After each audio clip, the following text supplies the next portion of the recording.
আসসালামু আলাইকুম রহমতুল্লাহ। আমি ডাক্তার আদনান ইসলাম, চক্ষু বিশেষজ্ঞ এবং সার্জন। আজকে চোখ নিয়ে কথা বলবো না।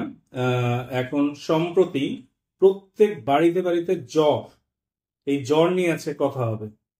এখন যেই সিজন, এই সিজনে মেইনলি তিন ধরনের জ্বর হচ্ছে গিয়ে, মানে কমনলি হচ্ছে কি মানুষজন ইনফেক্টেড হচ্ছে, এবং তিনটাই ভাইরাল ফিভার। তিন ধরনের ভাইরাস। কি কি?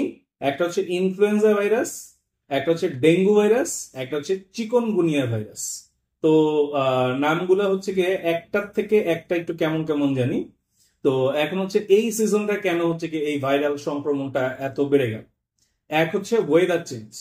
কিছুদিন আগেই গরম ছিল, এখন এই গরম, এই ঠান্ডা, এই বৃষ্টি, এই স্যাঁতস্যাঁতে, এই সময়গুলোতে হচ্ছে গিয়ে নর্মালি ভাইরাসের প্রকোপটা এমনি বেশি থাকে। সেটা কোন ভাইরাস? Mainly influenza virus.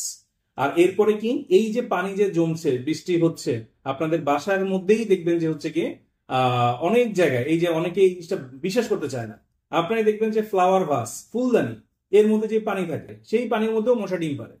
এবং ডেঙ্গু মশা কিন্তু হচ্ছে কি খুব পরিষ্কার পরিচ্ছন্ন, পুত পবিত্র, তারা কিন্তু পরিষ্কার পানি ছাড়া ডিম পারে না।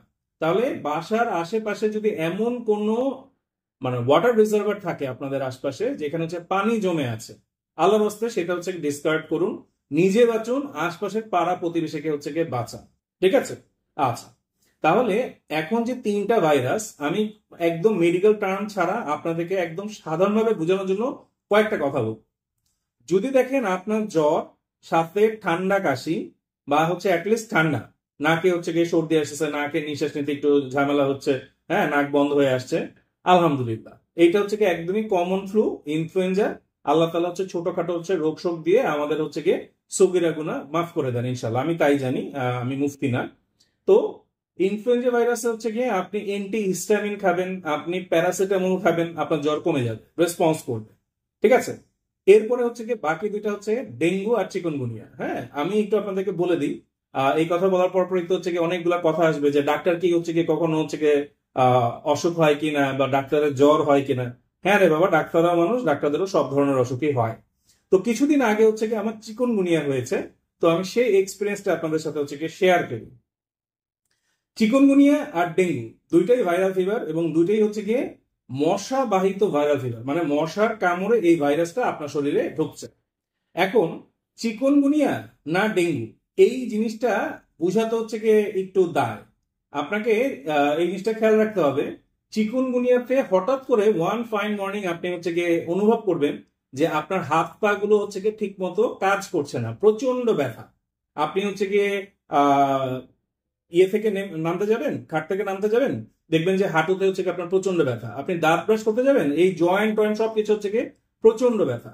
এখন এরকম যদি আপনার হয়, এবং হচ্ছে কি ব্যথা আগে হয় তারপরে জ্বর হবে, এবং তখন হচ্ছে কি আপনি দেখবেন যে এইটা প্যারাসিটামলে খুব একটা কাজ করছে না।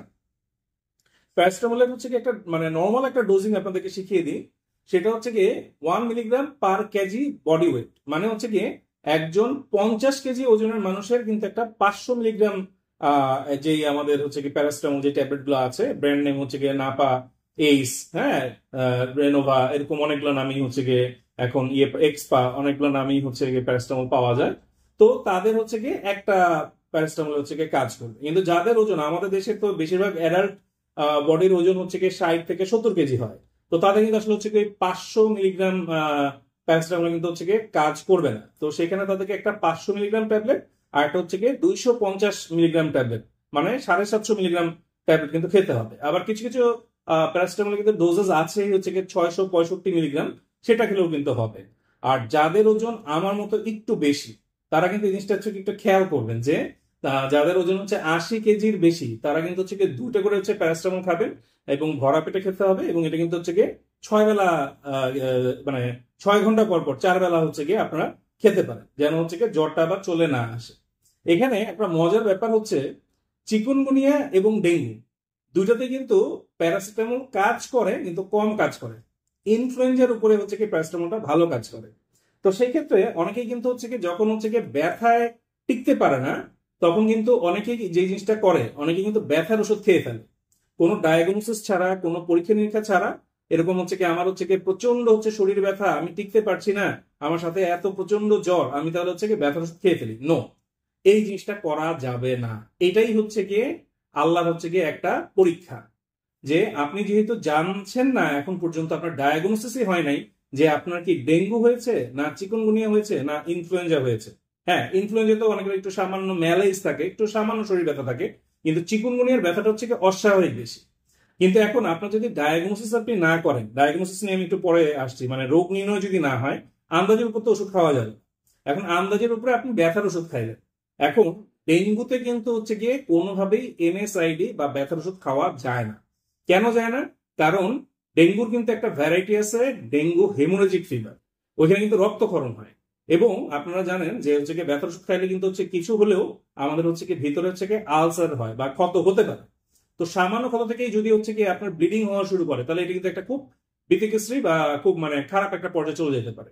এই জন্য আপনাদের ধৈর্য ধরতে হবে। হ্যাঁ, প্যারাসিটামলও গ্যাস্ট্রাইটিস করে, কিন্তু তুলনামূলকভাবে কম করে। এই জন্য কিন্তু বলেছি যে সেটা ধরা বেঁধে খেতে হবে।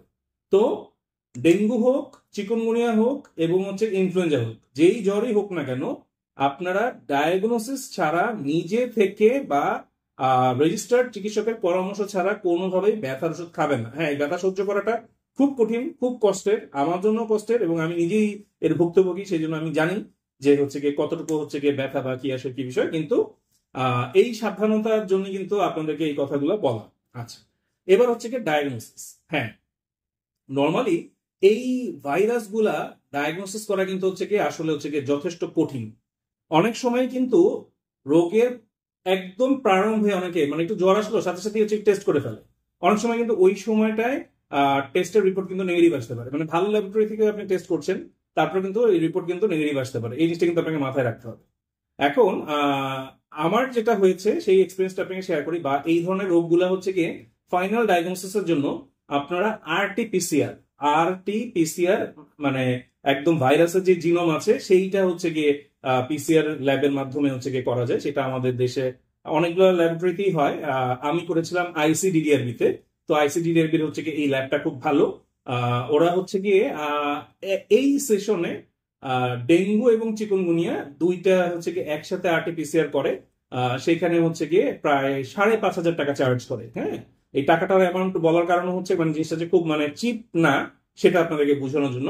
এখানে আরো একটা কথা আছে, আপনার শরীর একদম ব্যথা, একদম প্রত্যেকটা জয়েন্টে জয়েন্টে পেইন, আপনি ধরে নিচ্ছেন যে আপনার চিকুনগুনিয়া হয়েছে। আপনার যে চিকুনগুনিয়ার সাথে আপনার যে ডেঙ্গু হবে না এমন কোনো কথা নাই। ডেঙ্গু চিকুনগুনিয়া দুটো একসাথেই হতে পারে, দুটোই কিন্তু মশাবাহিত।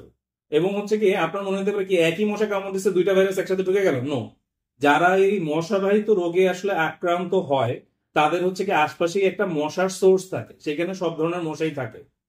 এখন এইটা হতে পারে যারা হচ্ছে কি বাস জার্নি করছেন, ট্রেন জার্নি করছেন, এমন সময় আমি মশারি টাঙাই ঘুমাই, আমি সব দিকেই হচ্ছে কি খেয়াল রাখি, বাসার দিকে বাসার ফ্যামিলি মেম্বার দিকে খেয়াল রাখি, কিন্তু মশার কোনো মানে আসলে এরকম তো আপনি বলতে পারবেন না যে না আমাকে কোনোদিন কোনো মশা কামড়ায় নেই বা মশা কামড়াচ্ছে না। হ্যাঁ, তো এই জিনিসটাই সবচেয়ে বড় সমস্যা কি, আমরা তো তাও বড়, আমরা তো তাও বুঝি বা আমরা সহ্য করি।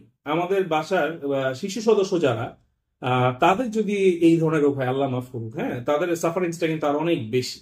হ্যাঁ, আর নর্মালি হচ্ছে গিয়ে ডেঙ্গু হলে হচ্ছে গিয়ে প্লাটলেট কমে যায়, হাইপোটেনশন হয়, হ্যাঁ, প্রেশার কমে যায়। আমরা যারা বড়রা আছি তাদের হচ্ছে গিয়ে যদি একটা সাস্টেইন একটা প্রেশারে হচ্ছে গিয়ে আমরা অভ্যস্ত, হঠাৎ করে যদি হচ্ছে গিয়ে প্রেশার কমে যায় তাহলে কিন্তু হচ্ছে খুবই ল্যাথার্জিক লাগে, মাথায় ঘুরায়, কাজকর্ম করা যায় না, এই সমস্যাগুলো কিন্তু হয়।